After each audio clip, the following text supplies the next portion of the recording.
कुंभ प्रयागराज शुरू होने से पहले ही प्रयागराज में तमाम संतों ने जो है कि पोस्टर लगाए हैं और उसमें जिक्र किया है कि डरेंगे तो मरेंगे। इसी पे बात करने के लिए मेरे साथ ऑल इंडिया मुस्लिम जमात के राष्ट्रीय अध्यक्ष मौलाना शहाबुद्दीन है। मौलाना शहाबुद्दीन, आपने मेरा सवाल तो सुन ही लिया, इस सवाल को लेके आपकी क्या सोच और क्या कहना चाहेंगे?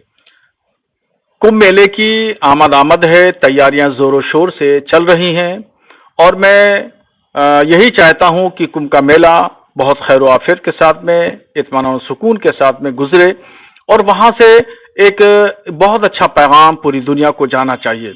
मगर वहां पर जो साधु संतों ने पोस्टर, बैनर और होर्डिंग लगाए हैं, उससे मुझे ताज्जुब होता है और हैरत होती है कि ऐसे हिंदुस्तान में जो बहुसंख्यक हैं और बहुसंख्यकों की हुकूमत है, वहां पर थोड़े से अल्पसंख्यकों से डर करके इस तरह के होर्डिंग और बैनर लगाए जा रहे हैं।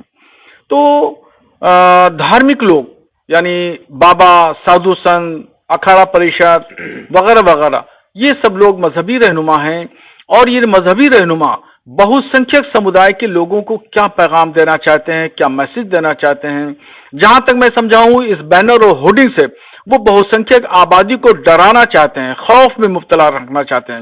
वो चाहते हैं इसी तरीके से बहुसंख्यक आबादी डरती रहे, खौफ में मुब्तला रहे और हम इनका इस्तेहसाल करते रहें, इनको यूज करते रहें। तो ये जो सोच और फिक्र है, ये निहायत ही हैरत अंगेज है। जबकि प्रधानमंत्री भारत के नरेंद्र मोदी जी हैं, उत्तर प्रदेश के मुखिया योगी आदित्यनाथ जी हैं, अब इसमें बहुसंख्यक लोगों को या बाबाओं को डरने की जरूरत क्या है, किसी से खौफ खाने की जरूरत क्या है? मगर ऐसे बैनर लगाकर, होर्डिंग लगा करके लोगों को गुमराह करना या उनके जहन को डाइवर्ट करना, ये समझ से बाहर है।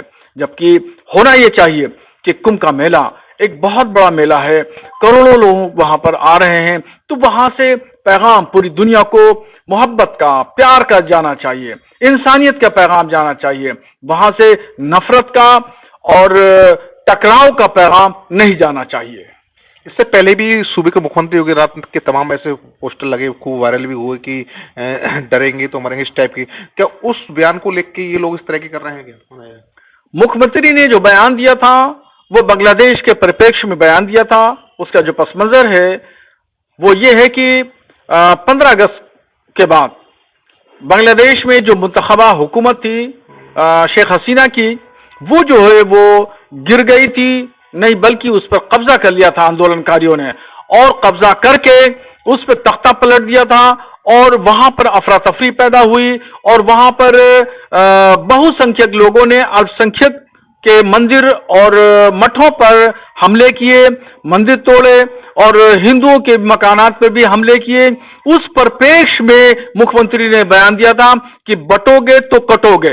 मतलब यह है कि भारत से के अलावा, भारत देश के अलावा जो कंट्रीज हैं, अफगानिस्तान है, पाकिस्तान है, बांग्लादेश है वगैरह वगैरह, अगर ये लोग हमलावर होते हैं हिंदुस्तान पर तो सब लोग मुत्तहिद रहो, मुत्तफिक रहो, एक रहो, सबके साथ में सबके खिलाफ लड़ना है और मुत्तहिद होकर लड़ना है।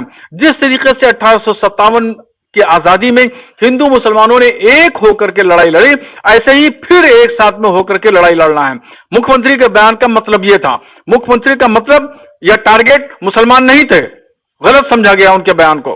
इस बयान का मतलब मुसलमान टारगेट, इस बयान को मुसलमानों को टारगेट करके ये बैनर लगाया गया है, ये पोस्टर जो लगाया गया है इसमें खास तौर पर मुसलमानों को टारगेट किया गया है, निशाना बनाया गया। उसकी वजह यह है, अगर पीछे जाके देखेंगे तो शुरुआती दौर में अखाड़ा परिषद ने यह ऐलान किया था कि यहां पर मुसलमान नहीं आएंगे, मुसलमानों की दुकान नहीं लगेगी, उनका किसी का प्रवेश नहीं होगा और अगर आते हैं तो उनको टीका लगा करके वापस कर दिया जाना पड़ेगा। उसके बाद में नागा सन्यासियों ने भी यही इसी तरीके से बयान दिया। तो अब ये जो बयानात आ रहे हैं, तो इस परिप्रेक्ष्य में अगर देखेंगे तो इस पर टारगेट मुसलमान ही हैं।